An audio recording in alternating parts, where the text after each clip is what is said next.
Hey everyone, this is Chris Leshuk, and I'm a former contributor for Independent Political Report and American Third Party Report, and currently I have a new website called the Illinois Observer that I co-run with Max Rice, who's a former congressional candidate who ran in the 2018 GOP primary in the 9th Congressional District, which is currently represented by Jan Schakowsky. So here today I'm with David O. Williams III.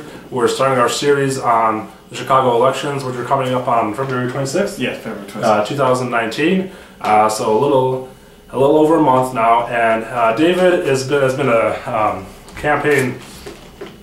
Well, he's worked on several campaigns. David, how did you first get involved in politics? You're currently running for the alderman in the 48th ward. In the 48th ward, and how did you first get involved in politics? How old were you, and what was the campaign? Let's see.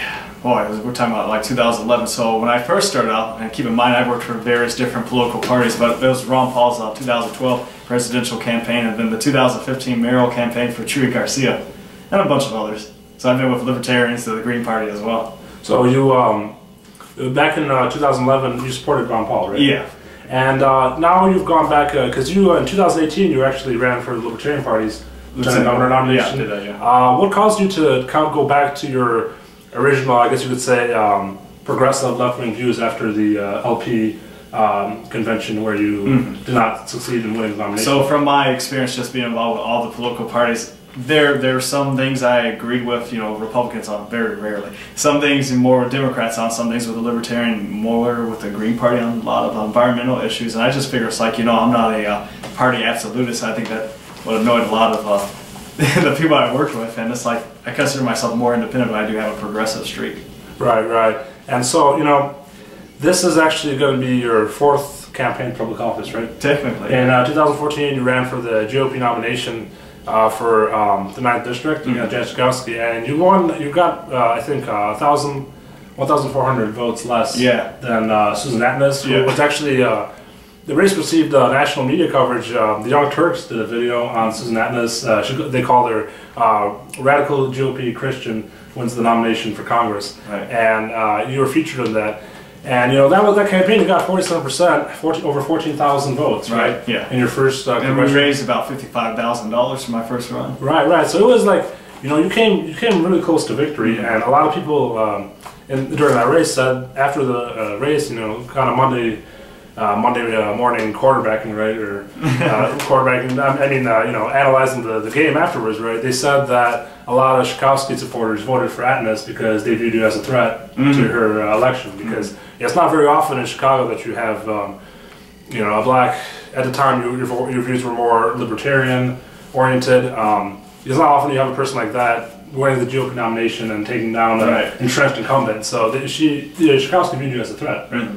And do you think that if you had won the nomination in 2014, that in that general election, do you think you had a chance to? Well, I think I would have a great chance compared to what came after me. right. Because Susan Atnas got 33%, and that was actually, I think, the highest percentage in the long time. John Lasan in 2016 had like a percent less than her. And right. The guy that ran currently, John Ellison, got like 26%. 26%. Right, but that I guess that was a valuable experience for you. And then in 2015, though, it was kind of an important year because you collected petitions to run again for the Republican nomination, and your petitions were rejected, right? That was correct, yeah. Right, and why were your petitions rejected? Well, they claimed I had less number of signatures that was needed, but they were saying my mother's signature, who's a valid voter, wasn't even a voter. It's just your typical Illinois politics. They were just trying to get rid of the potential threat. So they had Joan Lasan, the lady who was the Republican nominee. Again, she got destroyed by Jan Schakowsky as well. So I said, you know what? I'm just going to give people more of a choice here. I did a little write-in candidacy for that. And I was working with the Libertarian Party on the side at that time because I was like, if I can't be with the GOP doing this, I was like, I'll go somewhere else where my services are needed. Then, the whole history of the Libertarian Party, I was running for lieutenant governor. And I agreed with their views on full legalization of marijuana, well, at least decriminalization of the harder substances. You could get rehab if you want to offer that as well. And put in some Polish rap here.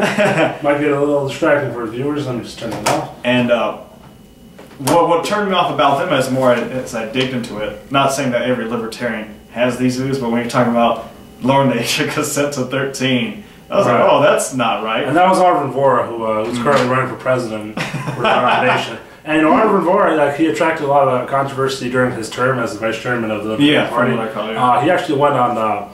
I'm sure you're familiar with Chris Cantwell, the crying Nazi from Vice's documentary. He went on his show for over 2 hours. So, you know, there is some people say that there is a pipeline between the alt-right and the libertarian movement, and I think in some respects there is. Obviously, there are a lot of libertarians who are like involved in Antifa and have left-wing views when it comes to social issues and immigration and stuff like that. You know. But you know, how many votes did you get? You got like. Well, there was like how many people voted for the lieutenant governor thing? Well, I get like 25 votes. Yeah, 25 votes for the LP. Yeah, you get like 70 something or whatever. Right, for the LP nomination. This was in 2018. This was your third campaign, right? And I think that came out to something like 20% of the vote. Yeah, 29 or 20%. The Assange Mohib got 70% or something, and then none of the above 8%. But you know, you got 25 votes, and then I think I saw that someone from the LP had attacked you. I believe it was Assange Mohib.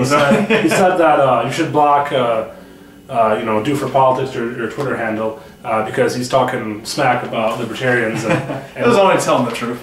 Right. And you know, you're saying that your experience with the Libertarian Party, you don't view them as the alternative for the Chicago machine, basically. I would have loved to think that, but it's just they spend so much time online, you know, trolling, and instead of going out there and knocking on the doors and, you know, having a message that can resonate with, you know, average citizens out there for whatever office. And I don't think that when you say that you're going to use a private corporation take over, like, you know, basic government services, at least locally, when it comes to you know, cleaning the streets, or for example, or, you know, the playground. You're talking about having 25 cents to use a seesaw is kind of ridiculous in my point of view. Right. So what you're saying is that when you were involved with, you know, the Ron Paul campaign, and that's actually how I first met you in the Water Park. That was in 2012.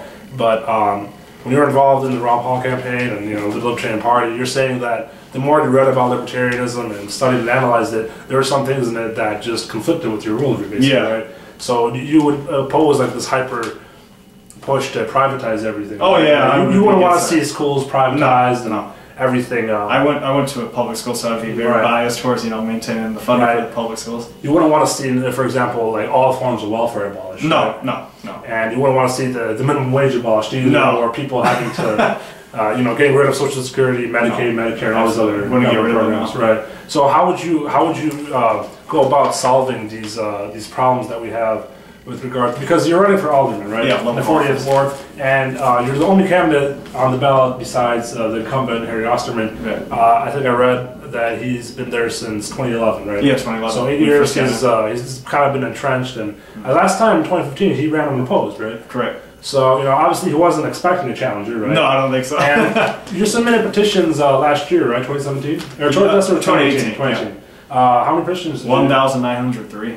And what was the minimum requirement? 473. So you didn't even get challenged, right? No, I didn't get challenged. At that point, you decided that you definitely have enough of the ballots and signatures to get on. And you know how the process. I mean, that was your third time, right, collecting the signatures? Because second time. Well, yeah, third. Yeah. Because you didn't need to collect them for the LP, for the Libertarian Party race. And did you have volunteers helping you? Or? We know it was a very small group. I don't want to give away that number, but yeah, we had a lot of people. A lot of people helped out, and they obviously like did it as volunteers. They believe in what you believe in, right? Yeah. They support you because you've attracted some support, some grassroots support in your first campaign, your second campaign. I got the endorsements from the Chicago Alliance for Animals recently. You know, like I said, in Wikipedia, you know, you got I think 79 write-in votes in your 2016 race, according to Wikipedia. Something around there. That's what Wikipedia said. Yeah, and then like I said, you obviously ran for the LP nomination. Now this is your fourth campaign. In 1 month, the election will be here, and time's going by fast, right? Oh yeah, it's been very busy. And you think that your chances are looking good? And yeah, actually I do. That's not like being delusional, because local races are much easier to win, and you know you have a lot of things going on within Chicago when it comes to Laquan McDonough, and I'm in favor of a civilian police accountability council, for example. You know, this will be where you have 25 elected civilians from the 25 CAPS districts to represent, you know, their community's interests, and, you know, fire and hire the superintendent instead of like the mayor, for example. What was it? The set department policies, and, you know, even the budgeting, for example. Now, Harry Osterman, he would be more in favor of something called GAPA, so it's like more of like a watered down version, but it still keeps like City Hall involved. And with sometimes we had a Sometimes editorial review, him and he said something about well, we got to keep the professionals involved, and he was very incorrect when he said that we were going to get rid of the police, because it's not getting rid of the cops, it's just holding them accountable. But and I responded to him, I was like, we've had the professionals in there for so long, but yet they've always turned a blind eye towards police brutality. Right. So I think it's time we take a step further, return back to the community. So you would say, are you in favor of the Black Lives Matter movement?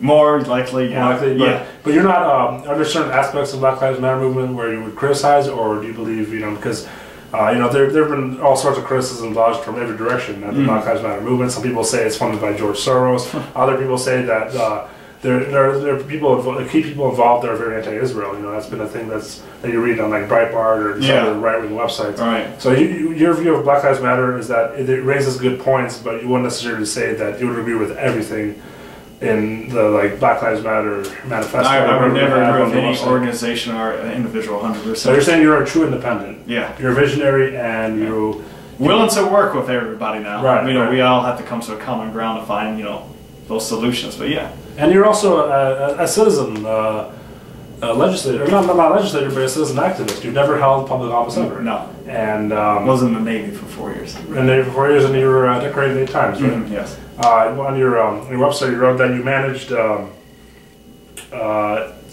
$2 billion worth of equipment. Right? Yes, aviation. So so exactly that's not something that anybody can do. You obviously have to meet a lot of rigorous tests. Yeah. Because you're responsible for the lives of many people. Right. And there's a difference between that and living off the government dole all your life. Right. I don't know. Has Osterman been? Was he involved in public office before he became alderman, or was just an attorney? He's always had a government job. He's never had a private sector career. Because I would say this. His mother was an alderwoman in the late '80s. She's actually really good. I mean, they asked me. There's Captain Osterman Beach, for example. Right. That's a few blocks down from. Yeah, people have asked me, if there's one alder person you looked up to. It was actually his mother. I know that sounds like a contradiction because I'm running against him, but no, she was actually really an activist who cared for her community. Right. Compared to him, not so much. So that's exactly what I want to get. I want to get into the core issues now that we have some background on you and who you are. Why is Osterman different from his mother? Why are you running against him? Because obviously, if Osterman was doing a great job and everyone loved him, you would not be running against him. Right? Honestly, there's a reason that you're running against him. Why does Osterman deserve to retire and just lead a private sector life? What has he done in his 8 years that you disagree with, and what could you do better than Osterman? Okay, well, I wouldn't vote 94% of the time with the mayor. That's one, because he has a record, just voting with the manual. Pretty much. We've had an issue recently with Loyola University where they are tearing down the low-income housing building in the house that was built in 1912, and there was no community input allowed whatsoever on this. And he went to Loyola University, interesting enough, and he's in their pocket. So if you're going to give community input for people who live in, say for example, East Andersonville, during the summer they had community meetings, at least 2 to 3 of them, when it came to talking about down zoning the area to save the 2 flats. So that happened. Right. They had a community meeting about opening up a tattoo parlor in North Uptown, but you can't do it out here. That's unfair. More what I'm saying is, if I'm elected, you give me the chance, right? It doesn't matter who you are in the ward. It doesn't matter if you're in Edgewater here. It doesn't matter if you're in North Uptown. It doesn't matter if you're in East Andersonville. What's going on in the area, everybody needs to be informed. There's always going to be community meetings and input allowed. So what you're saying is your main, I guess you could say, beef, so to speak, with the current alderman Osterman is that he is not aware, or even if he is aware, he does not place a high value on the interests of his community members. He does not listen to them. He's not responsive to their needs. Unless it's the more affluent part of the ward, yeah. So you're saying he represents more of like the big guys at the top rather than the normal working class people. Yeah, pretty much. Because the 48th ward, I mean, it's a very diverse district. Right? Oh yeah, well the history, especially you have part of is part of Loyola's campus in your ward or no? No, just some of the dorms. Some of the dorms, right? Most of it's in like. You have students, and then you have maybe working class. You have maybe people in middle class, upper class. You have a wide diversity of beliefs, right? All different religions and ethnicities here.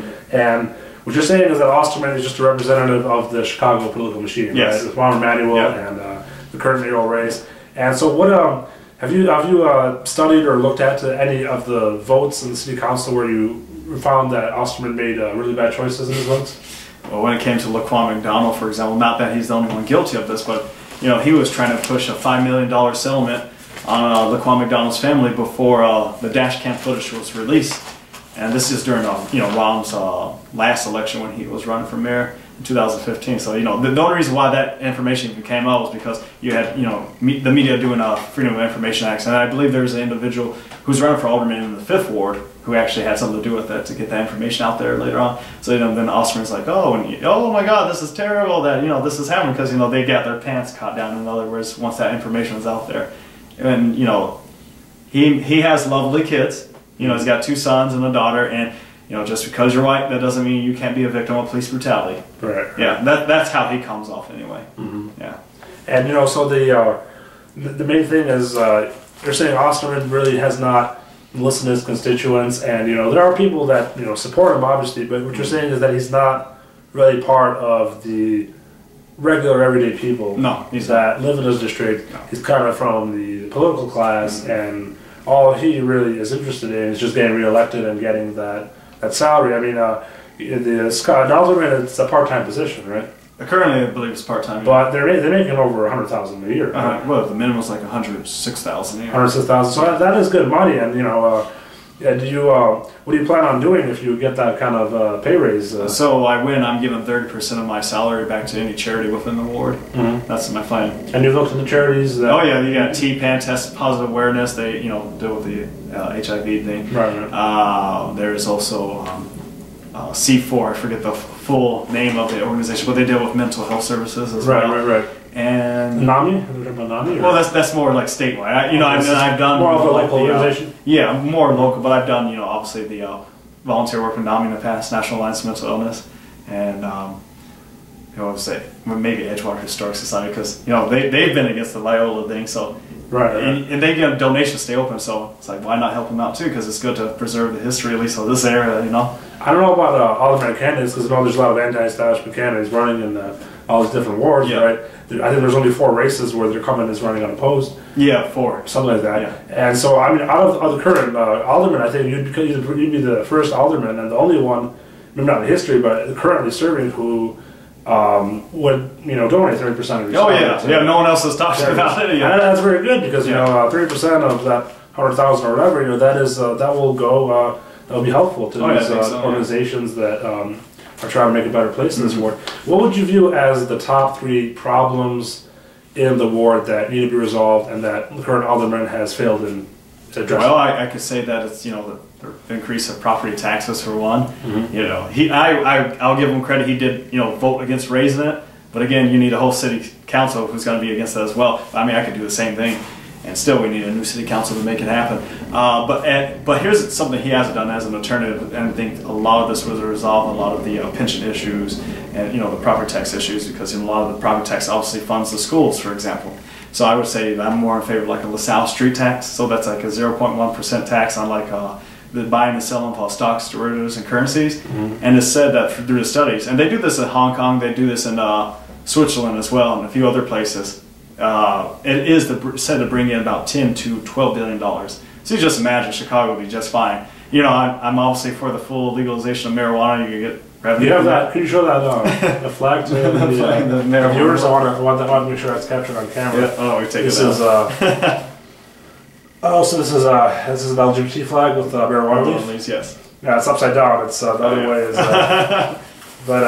Well, the marijuana leaf, yeah, that's legalizing marijuana is not definitely the contentious issue it once was. You're seeing Michigan legalized in November. I think we have back up there. I think we have 9 or 10 states that have already legalized recreational marijuana, and J.B. Pritzker, one of his top campaign promises was to legalize it, and you voted for Pritzker, right? I did. And you think that he will follow through? Will he push for it with the new Democratic majorities in the state house? Yes, and I think it would be in their best interest, because Ronner wasn't going to do it, and I knew Bruce Ronner personally, as when I did work with the GOP, and right. Yeah, he didn't care much for that. I met him too, yeah, and I think whatever political spectrum he come from, he wasn't an effective governor. He didn't really get anything done. No, he did not. He was constantly. Mike Madigan was kind of pulling the strings, and you would agree that Mike Madigan is not a positive influence, to say the least, on Chicago, right? No. He represents the political establishment, and these people are in it for themselves, they're to get rich, and not for the working everyday Americans. Right. And so the other issue for the war. third issue, right? Well, second issue. Okay. So it's rent control. I mean, there's currently a state ban on it. It's been on there since '97. We do have affordable housing here. So usually when there's new construction, they take about the public funds are used. So it's like 10 to 15% of those units, whatever is available, has to be affordable already. So if you have a 40-unit building, for example, that's about 4% right there. Has to be affordable already, but it's not. You have people who are having to get roommates, for example, and they're living in a studio apartment. That's like $1,000. How's that affordable housing? So I do feel that, at least if I have my way, if you're making less than $43,000 a year, your rent should go no higher than $50 at the lease renewal, excuse me, or the next year. What percentage would that translate to? That is like, oh geez, like 10%, 15%? No, it's like 5 to 7%. 5 to 7%. Yeah, right. Because when people who are living paycheck to paycheck, they get their rent raised by 20% or something by landlords who probably couldn't really care as long as they're getting the payments. Yeah. And that some people cannot afford that. Right. That there's a lot of families struggling.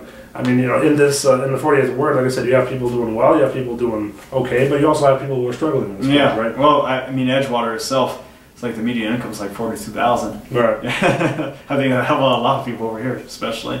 Right. And so, what is the third issue other than?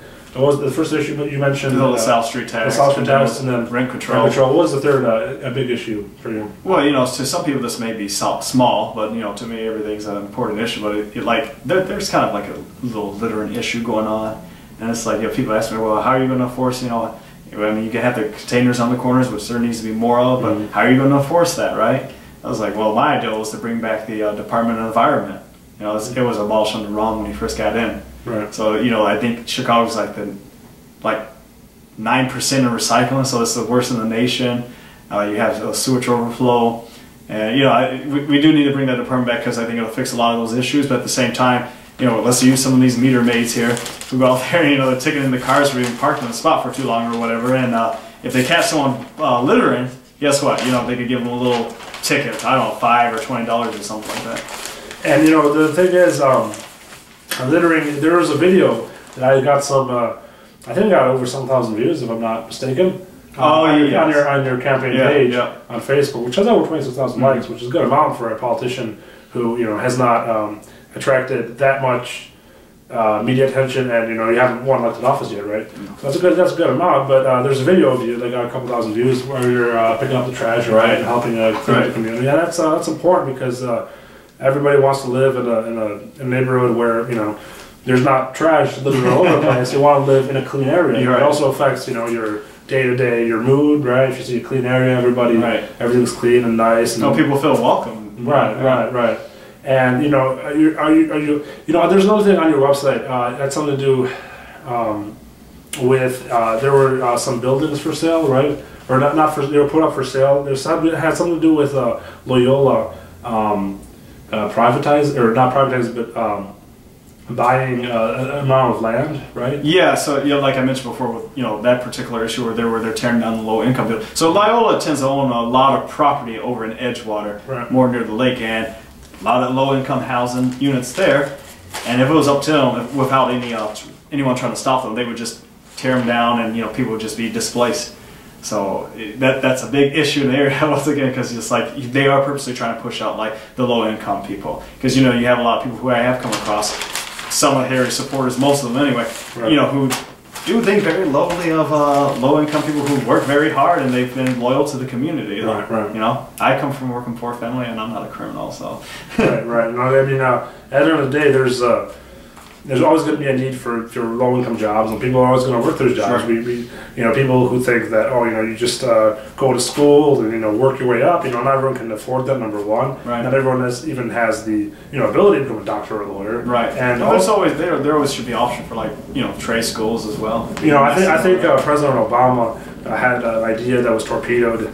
Probably by the Republicans, of he wanted to give everybody 2 years of free community college. Is that something that you would support? Yeah, I'm okay with that. You're okay with that? So in terms of you know, you're no longer a libertarian. You don't longer identify as a libertarian. No, I don't identify myself with any particular party because I've just had my shared experience with each and every one, and it's all really the same when it comes down to, you know, they always put the party first. That's never the people in the community they're trying to serve. So I consider myself most definitely independent. Now that doesn't mean, you know, I may not vote for a Democrat I like, or maybe rarely a libertarian or something. I mean, you voted for, you know, Ron Paul, you voted for Libertarian Party candidates, for Gary Johnson in 2016. Yes, I did. And then you voted for J.B. Pritzker, so you've been like all across... And Chuy Garcia for mayor in 2015. Yeah. You've been across, all across the board in terms of who you voted for. You haven't voted based on some ideological purity test, but rather on who you thought would do the best job in their position.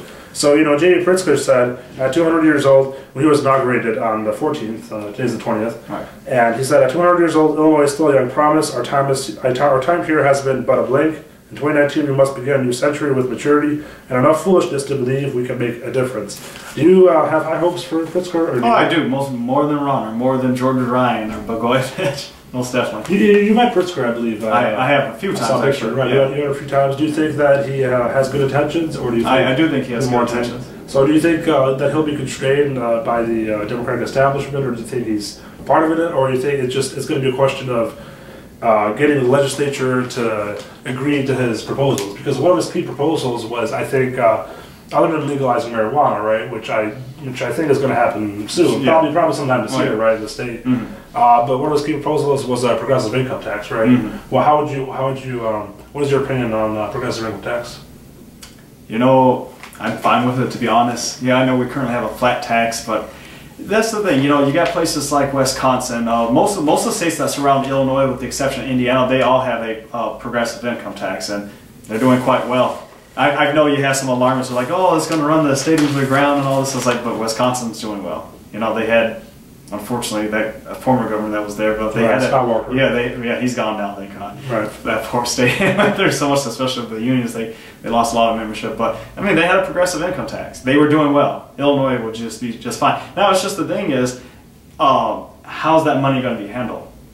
Right. Yeah. And how would you take a responsible appropriation of those? You know, of the once there's taxes and state will give them revenue.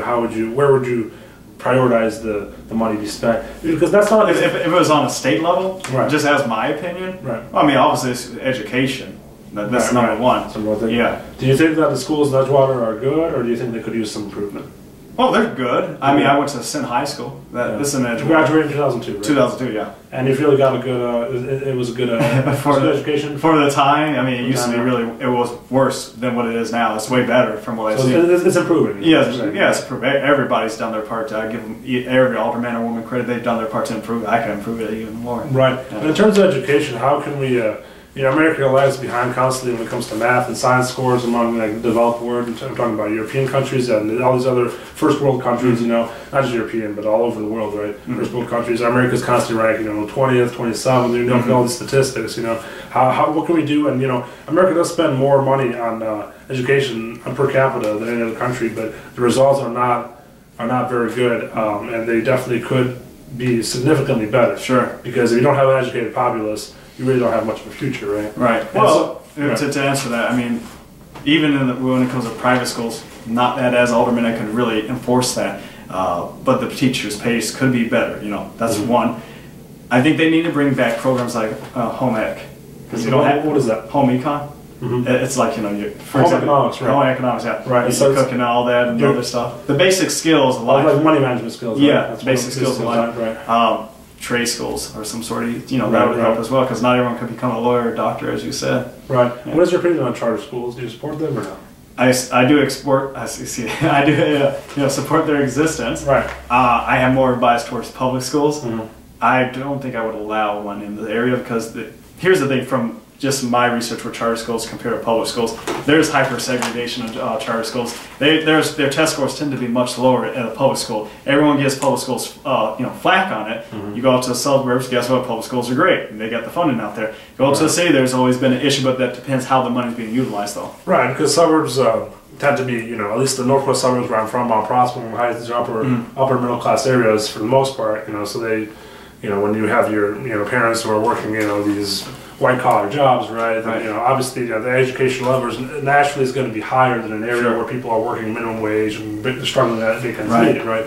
But you know, so what is the one thing, the most important thing we can do other than funding to, and this is more to your actual position as alderman. What is one thing as alderman you can do to help improve the quality of schools in your 48th ward? Oh yeah, well, it's just simply, it all comes down to funding. You know, like the TIF funds, for example. I'm against the TIF funds, but you know, that would be in a perfect world. But I would love to see all the TIF funds equally distributed throughout the wards, because you have places on the south and west side, they don't get the equal amount that they need, and you know, this could really build a business as well. So that's what I would like to see happen. I can even push for that as well. I mean, as long as we have a city council and a mayor that agrees to that too.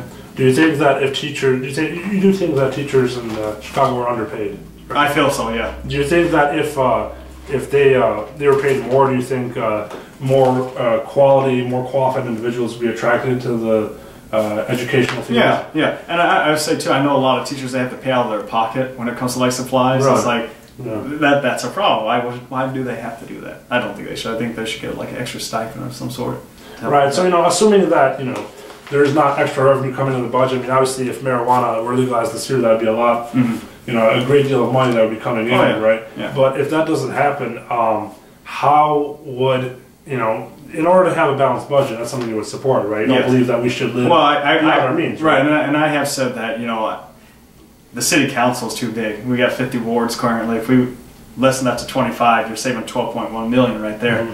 I do believe that these aldermen and women need to take a huge pay cut, because 106,000 the minimum is too much. At least 73 or something like that. Right, and you've already pledged to take that 30% pay cut and donate that money to charity. Yes. And so, you know, so if you're saying that, is there a lot of, other than, you know, the city council, are there any other government? Oh, and term limits, obviously, too. Term limits, 2 terms? 2 terms, yeah, for 8 years, right? Yeah. Is there any other government bureaucracies, or is there any waste and inefficiency within the Chicago city government that you want to cut in order to, you know, bring more funds for education, which I think is one of your top issues, obviously. Right? Yeah. Well, I mean, just cutting the number of offices with the city council, that's a good start. You know, I can look elsewhere once I get in there. Well, what about, so, you know, obviously the city council right now is a mess, right? And do you, that's to put it lightly, but how would you go about, you know, affecting change? Because obviously, you know, you're going to be, if you win this election in February 26th, you're going to be one of 50 people, and in order to get anything done, you're not going to be able to work alone. No, not with personnel. And again, there are a lot of people who are like-minded, just like myself, who want these changes, so they got to be elected too. You can't keep the old guard in there. Are there any aldermen currently serving that you admire, or do you believe that, or do you not think that any of them are truly representative of the will of everyday Chicagoans? Yeah, I can't give you a comment on that. It's hard to pin that down, you know, because I have looked. I mean, I guess, if, you know, off the top of my head, I mean, John Marina seemed like a good guy. You know, he's alderman in the 45th, but, you know, like, for the things I want to do, I don't know if he would be fully on board with that either.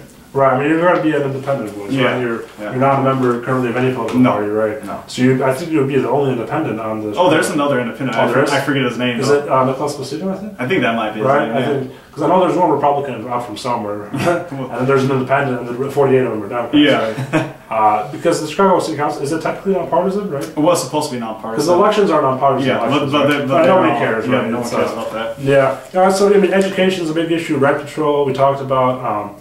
You want to keep these buildings away from being swallowed by Loyola's grasp. Yeah. Right. You're saying they already have enough area, right? To well, they got the business in, you know, the 49th. They don't provide. And this is affecting low income people that cannot afford to move somewhere, right? Because, you know, and they're taking away $70,000 in property tax revenue right there, because, you know, colleges don't get taxed. So you would be opposed to like eminent domain, right? I would be opposed to that, and yeah, it's funny you mentioned that, because, you know, in 2000, it was 2015 when he had no opponent. Harry Osman actually took away a 107-year-old shack, as he called it, that was right down on Ridge Avenue, near the old firehouse there. And there was two brothers. They were the Barbays, I think their name was, or something like that. Barbies or something like that. Their name was. I'm sorry if I skewered it, but they were two brothers that were living there, and the house was in their name for 107 years. And he just said, And he was giddy about this because it was in a news article talking about, well, I know what to do with their property better than they know how to handle it. So no, I'm not for eminent domain. So you know, Barbex is their name. Right, right. You know, obviously, this organization was called CPAC, this Police Accountability Organization. Yeah, right? yeah. What does it stand for? Well, Civilian Police Accountability Council. Okay. Yeah. And so the Van Dyke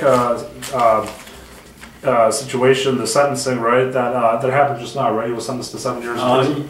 It was about 6 years, 81 months. So there was like 6.5 years. Six years, right. Something like that. It was Friday. And do you believe? Obviously, this was kind of the major.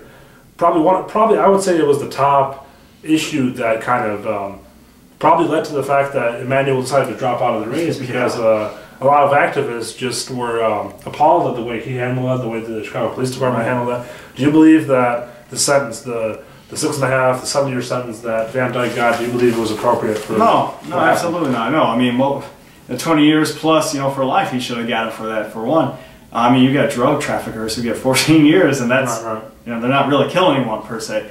So no, he should be locked up for the rest of his life. And this is like an insult. It's a walking apart from him. Now he may not survive prison once he's around in the population if they have him, and especially as a travesty and injustice when you have the cops who are covering up for him. They were just giving a slap on the wrist and they walked off as well. Right. So a lot of this has to also do with corruption within the police department. Yeah, right. And that's why I'm so much for protecting their skin, protecting their jobs, and not facing obviously criminal indictments, right? Right. Just in order to cover something up, because Van Dyke, I actually I was at work when the trial was going on, I believe. I saw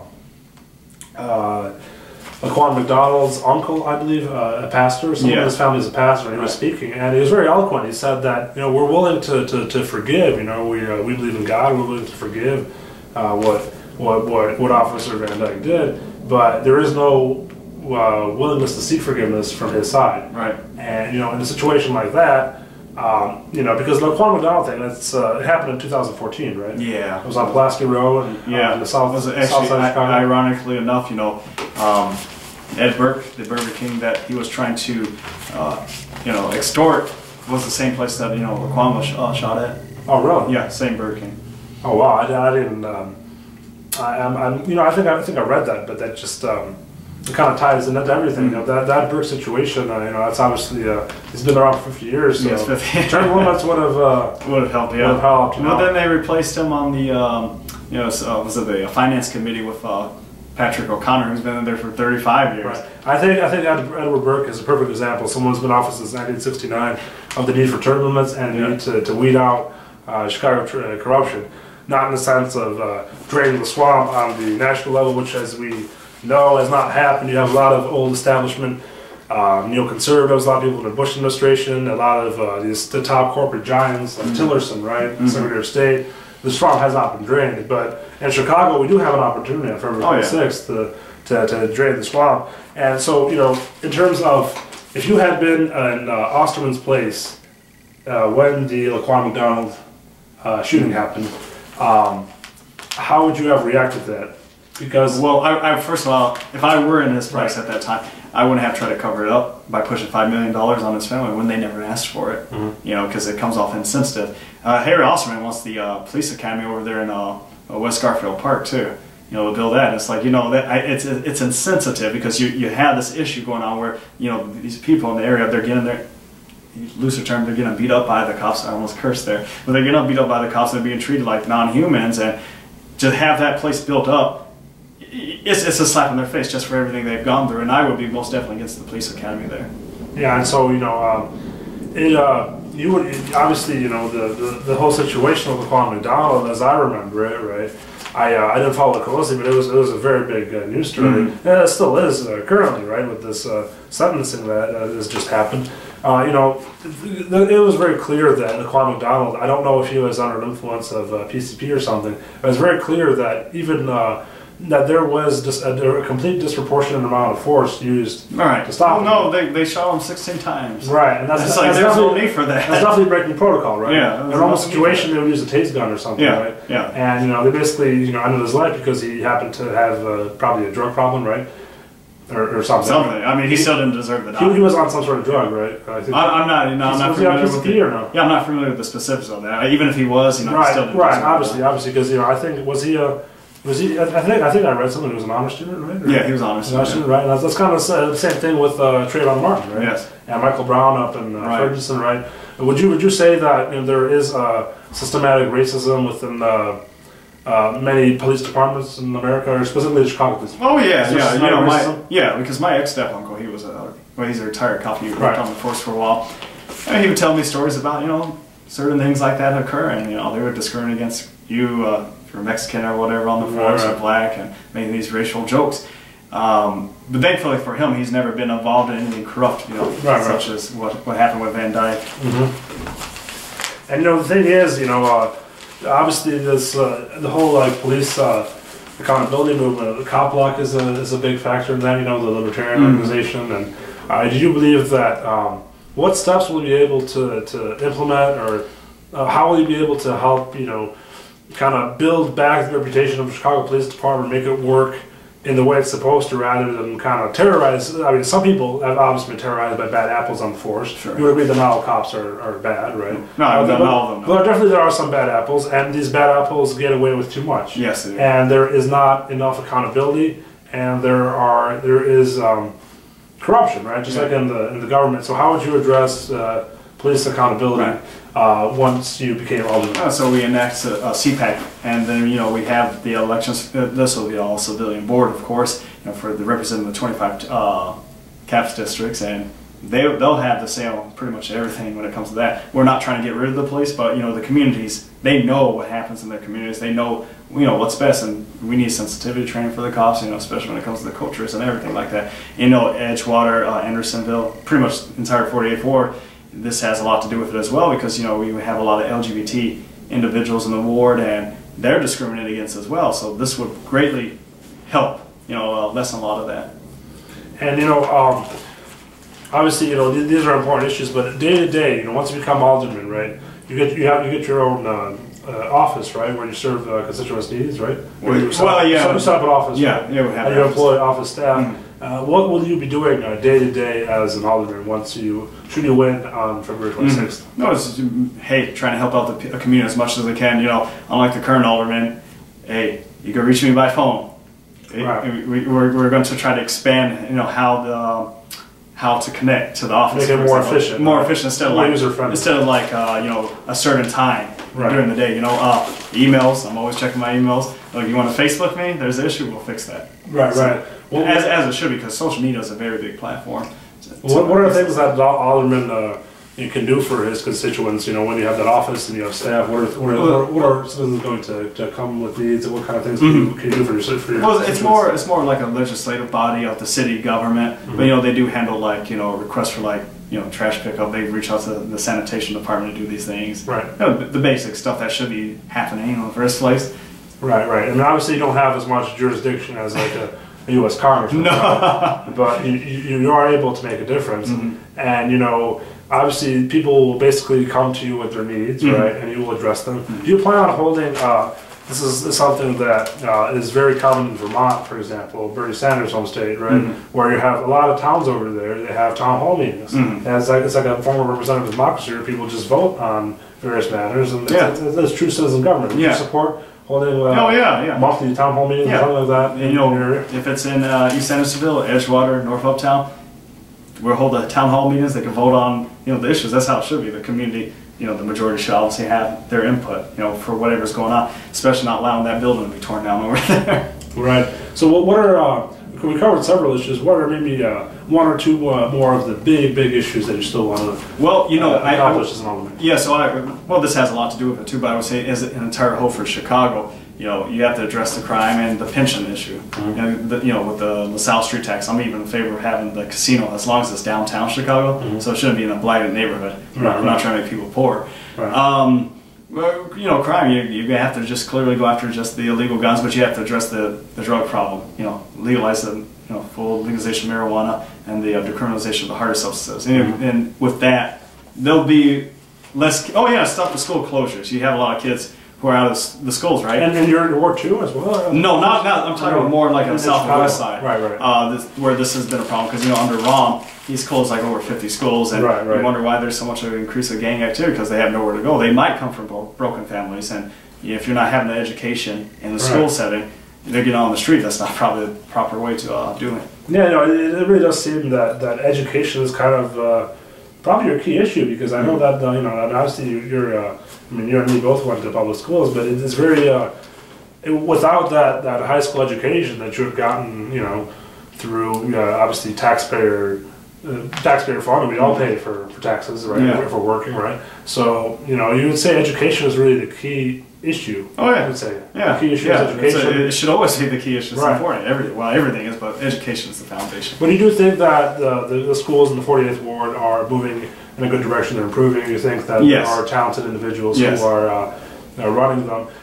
You actually did in your 2016 campaign for Congress. You were invited back to your high school. I was, to a political science class or something. Yeah, AP government or something. Talking about, like, you know, my campaign and you know, my history and all that. Was there a lot of interest among the students there? Oh yeah, I lit a lot of brush fires, as they call it. Right, you know, brush fires. Intrigue them in politics more. Yeah. So, you know, there's you've obviously been talking to people every day, right? You work full time. What is your current occupation? Yeah, so I'm medical logistics. So I work at North Shore Hospital. So I do that. So some budgeting too. Right. And so, you know, you obviously meet people every day. And how's the reception been so far to your campaign? Has there been any negative reaction from hospital supporters? I've had, at least recently, more positive comments towards me, and, you know, support. You know, most of my donations have been like small donations, so it's not like I'm a machine politician. I'm getting like thousands of dollars in, because currently we've raised about $10,000. Right. You know, obviously the incumbent aldermen, they have war chests that you know, dwarf your sum, right? Yeah. But you become frugal, and you know where to go get the deals to get the yard signs and all the other stuff you need.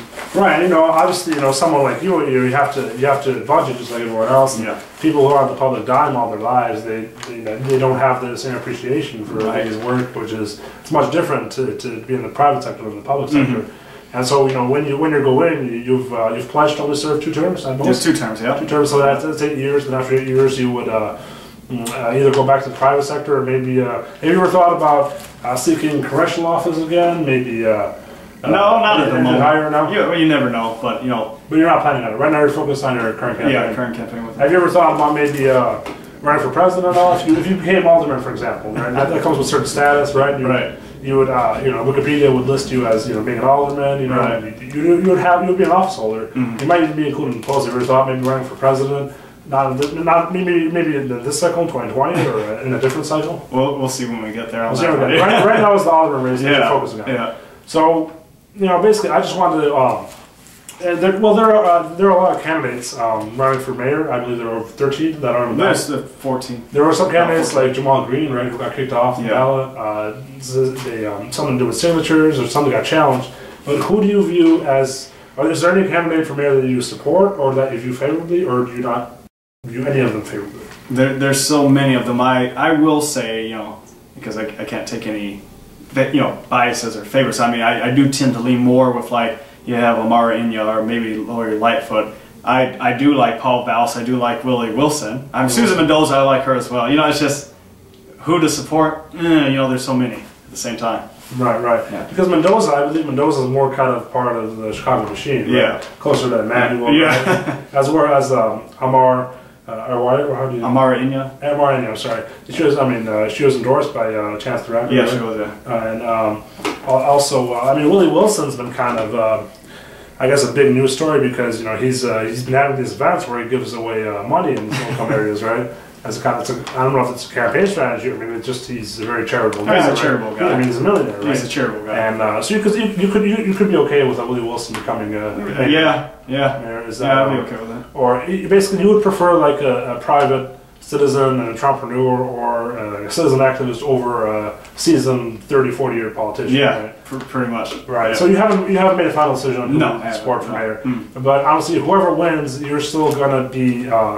You're going to have to work with them, right? Sure. Well, that's the thing, and I want everybody to understand, you know, it's like, I become alderman, I'm not here to appease the mayor or some special interest, I'm here to work in my community. So the community is always going to come first. yeah, you're gonna have to work with those people, but that doesn't mean I have to sell my principles and you know, kiss their ass. In other words. Right.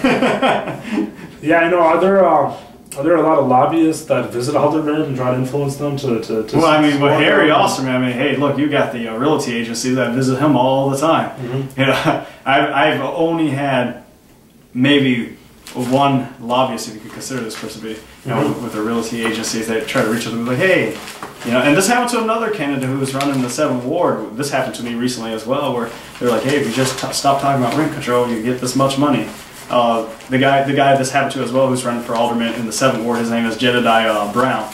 So it's funny, we had a similar story. But I told the person, you know, I was like, no, I'm not going to do that because, you know, I want to actually help out the people who need it the most.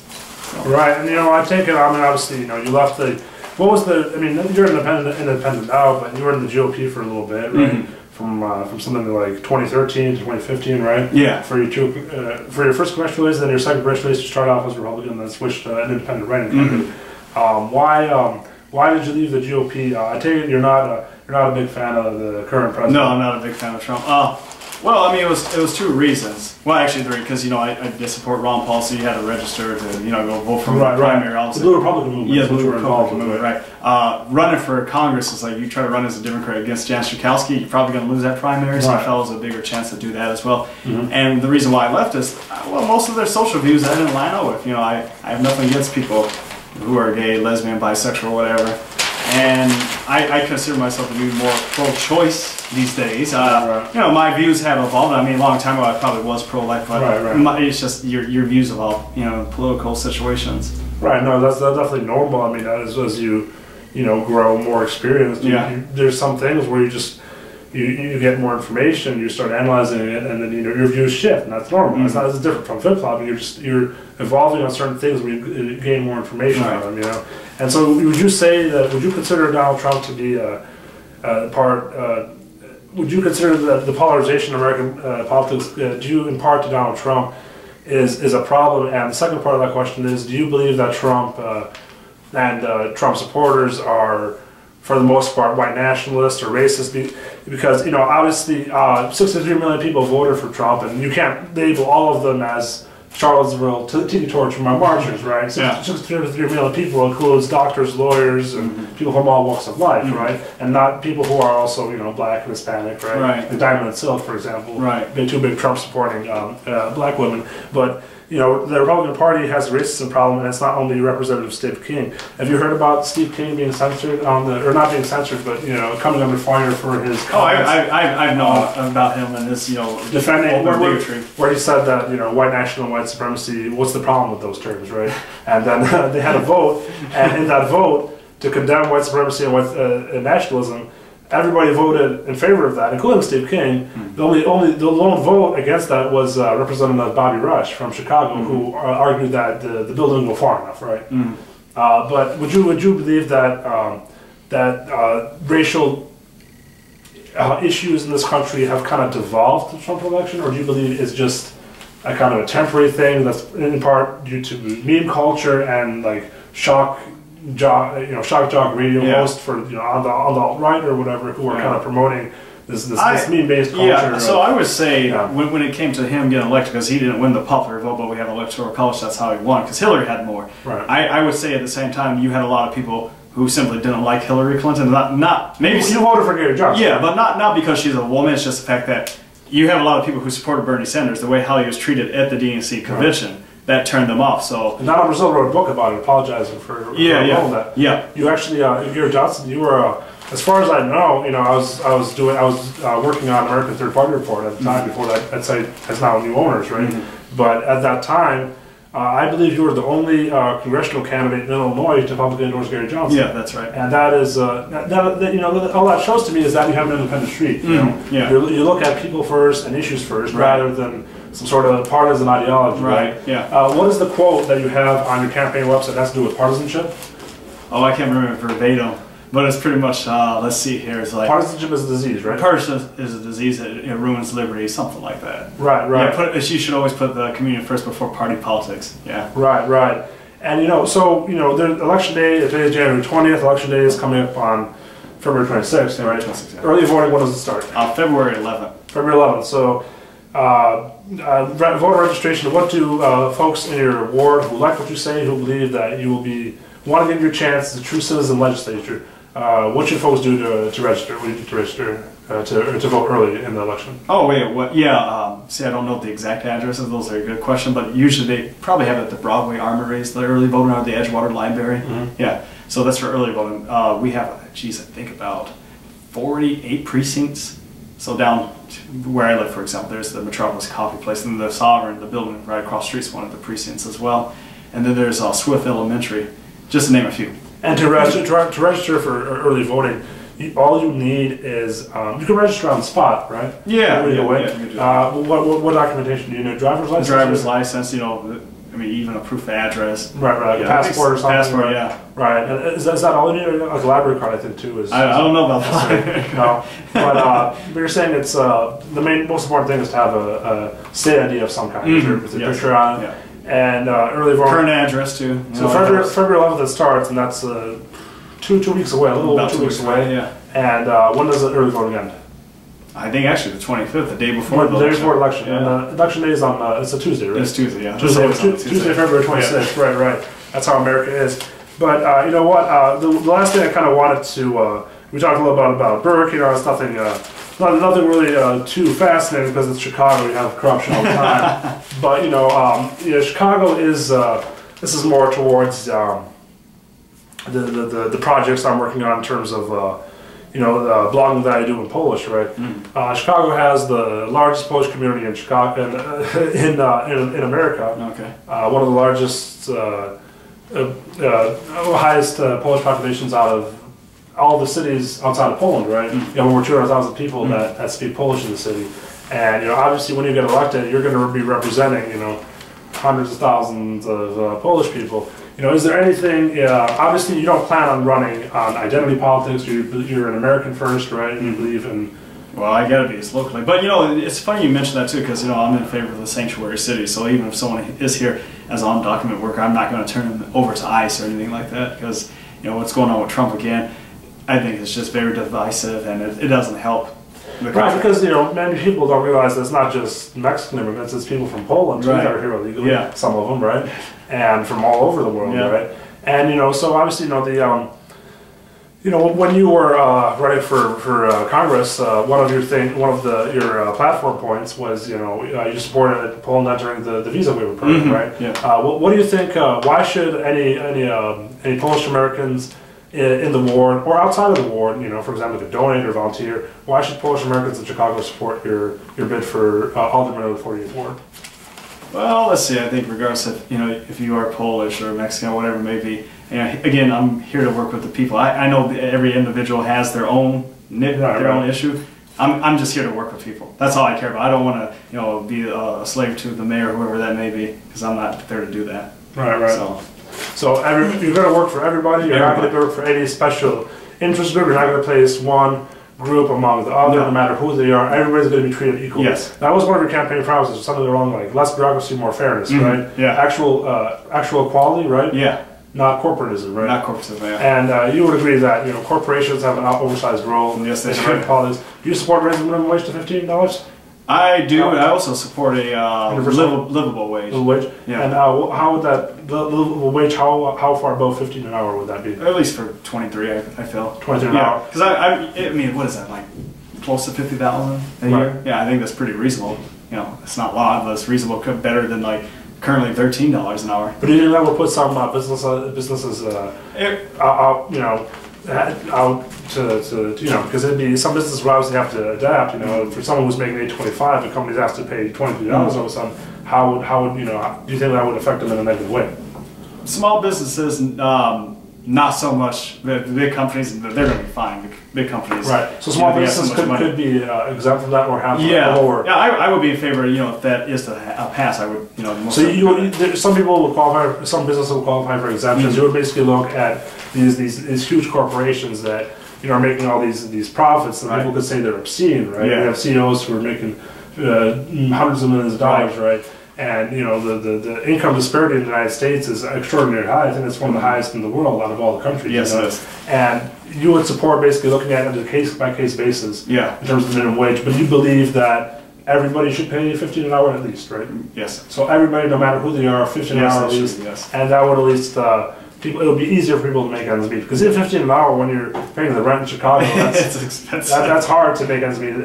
Even right, 15 an hour, right? Yeah. So 15 an hour, ideally 23 though. Yeah, livable wage. You look at it as a case-by-case basis. Yeah. Another big issue, obviously, universal health care. Do you support single payer? Oh yeah, well I mean look, that's a federal issue, but I'm in support of it. I mean there was a time when I was with the GOP and that was something I was pushing my own version of it. It was like the care clinics for the poor and insurance across state line, but I was also saying if you made under a certain amount, it's like Medicare for all pretty much. Right. The GOP hated my friend. Right. And Obamacare, there were some negatives and positives to it because I was fighting against it, but I wanted to push, again, my plan, which would have been like more of a Medicare for all at the time. Right, and the main thing I get, you have a pin here that says right to know about GMOs. Would you support GMO labeling too? Oh yeah, I would. It's in California they tried to make that happen, and 51% voted against it. But obviously there was a lot of money involved, a lot of special interest groups, right, that influenced people. So it was very close. I think it's just you need to know what's in your food. That's all. Right. Just make that choice if you don't want to eat it or not. So what are maybe like, and we're wrapping this up just about now, but what are maybe let's say like 3 or 4 more of your positions on some important issues currently that Americans are talking about, and especially Chicagoans in your ward and outside of your ward in the city of Chicago.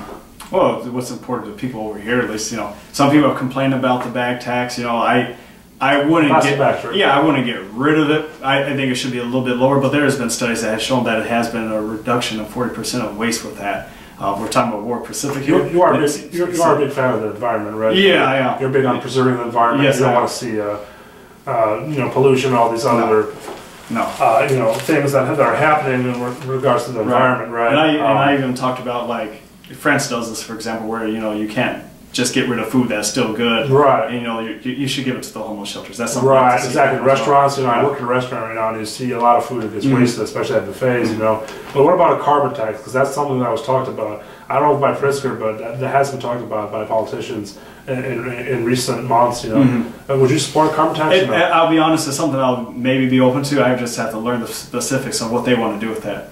So you believe that it would be reasonable to charge vehicle owners a certain amount of money for every mile that they... I like to go after the big polluters before I do individual drivers. If that I could be on board for, but not like individual drivers. Probably not. No, the companies I would, but not like the drivers themselves. Right. So for example, all these companies that have all these truck drivers, right, that are adding CO2 right to the environment, bringing do you believe in global warming? Do you believe it is climate change? Yeah, it's happening. I do. Do you believe it is man-made, and do you believe we have an obligation to the ways that we should be fighting it? There's some things we can cut down on when it comes to the pollutants, that we put in there and all of that. So you would support renewable energy and stuff like that. All right, and so that is an issue. Environment. What are maybe 2 or 3 more? Let's see, 2 or 3 more that we haven't talked about already. We're pretty much exhausted. We've gone through a lot of topics. But the ticketing, for example, small to some people, that's important because in Chicago they do usually tend to target the more poor areas, and if they're running into bankruptcy where they can't pay a ticket, I think that system itself is so corrupted. Do you believe the cops shouldn't be giving all these petty tickets? No. Just to get their quota and get the money in their chest. What about red light cameras? I like to get rid of that. Get rid of it. And that is very good. It is very refreshing to hear that issue brought up because I live in an area that actually has a red light camera. It's definitely not something that I believe is good. Right. It causes more car accidents. Exactly. It causes more car accidents, and a lot of people they're on their way to work, and they make one wrong move, and that's $100 right there. $100 is. There's a lot of people that don't make that in a single 8-hour shift. Right, yeah. But that, and what about, one last thing I want to talk about, you're a veteran. You're 4 years in the Navy, you were decorated 8 times, right? So you served, you had a distinguished record of service in the Navy, honorable discharge, right? Yes. How can we take care of veterans in the 48th Ward? What is one thing we do? Well, when it comes to these charities, when they're providing mental health services, we need the funding for that. Especially, I did want to talk about I'm more in favor of the tiny housing units. It's more like the model they have in Washington State and Arizona. It's a community housing type of program. They're small houses, but this is a way to temporarily get back on your feet. You get job training. There's healthcare provided. So we need something like that in Chicago as well, especially for the veterans. And we do need homeless shelters in each and every ward as well. And not just cast out because you have, again, Rahm Emanuel, along with Bruce Rauner, they said we're going to close these down because it's going to make the budget better, and clearly. And the last thing I do want to touch on, because this is a big deal these days, you know, the big pharma and the psychiatric hospitals got a bit in the news because, you know, mental illness in this country is definitely a topic that now is more out in the open than it was, 30, 40 years ago. Yeah. People are talking about it. And you were involved with NAMI, right? The National Association. National Alliance of Mental Illness, right?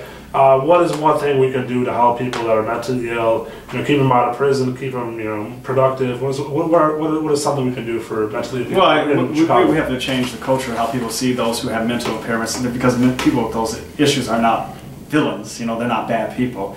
Again, going back, we need to prioritize the funding to have these facilities reopened again. And this shouldn't just be like re-election rhetoric. This should actually happen, though. Because a lot of them end up being homeless, too. And that's another big issue. I just think we need to pressure the current representatives. It doesn't matter if it's the aldermen, alderwomen, your state reps, state senators, even people in the federal office. We need to make sure that they're pressured that this is what people want. And it is something what people want in Chicago, too. It is improving the mental health system? Yes. And so you do believe that more funds should be directed towards, assisting with making psychiatric mental behavioral health hospitals better places, because there are some that get extremely poor reviews. Many people have been mistreated, and there's been abuse going on. Just like Bruce Rauner's nursing homes. Right, yeah. And so, do you believe that as alderman you'll be able to improve on that? Most definitely. We'll push for legislation that will improve the mental health hospitals. You're most definitely having an award. If we're going to have this in my ward, it's going to have to be top notch. People are going to have to be treated like human beings. Right. So you're as alderman, you'll be able to secure more funding for mental health institutions. That's something you're going to push for. Yes. And so, in terms of funding, obviously more funds for education, mental health, and other things, right?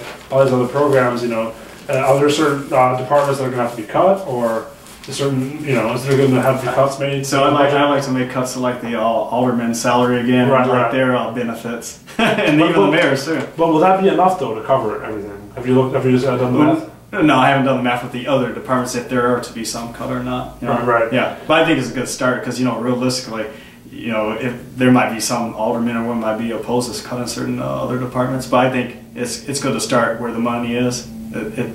It's the representatives they're like robbing the people. Do you think that legalizing marijuana should happen? It should help too. Yeah, you think that'll be a major boon to the budget, and that'll help cover these extra costs. Yes, the casino downtown. You want to invest in the casino downtown, right?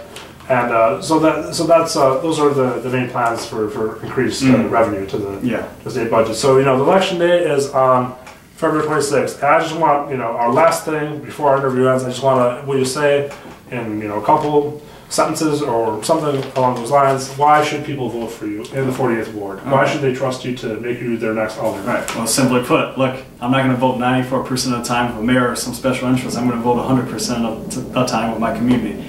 And if you elect me, that's what you're going to get. And you'll hold town hall meetings, and yes, that's it. You'll address the needs of your constituents. Yes, I will. Yeah. You'll be a citizen legislature, maximum 2 terms, right. And you'll be listening to the constituents, and you won't be voting based on some ideological purity test, non-partisan lines. Right. You're a true grassroots independent. Yes. For the people, right? Yes, that's right. I think that was your campaign slogan, right? In 2016. When I was doing the Congress. For the people, right? Yeah, for the people. For the people.